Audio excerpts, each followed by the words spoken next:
ay parang abogado na nagkikayat. B. Ang guro ay parang politiko na nangangampanya.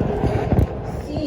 Ang guro ay dapat neutral, hindi nang hinihikayat. O letter D. Ang guro ay tagapagsalita lamang ng kaalaman. Ang inyong kasagutan, isa, dalawa,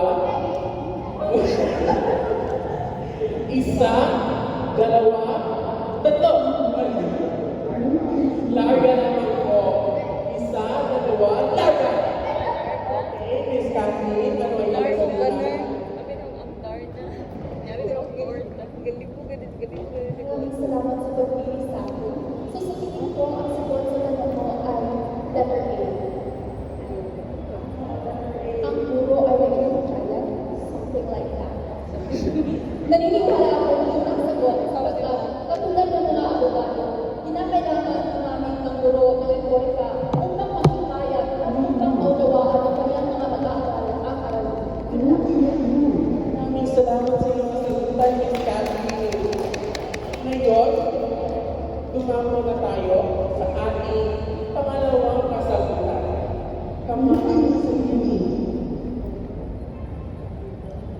Ano ang pinakamalaking kaibahan ng masining na pagpapahayag sa simpleng komunikasyon? A. Nakatuon ito sa pagiging tumpak at malinaw. B. Nakatuon ito sa paggamit ng malikhaing wika at estilo. C. Nakatuon ito sa pagbibigay ng informasyon lamang. O letter D. Nakatuon ito sa pagbibigay ng lorekal na argumento. Ang inyong kasagutan, Laya! Sino? Okay.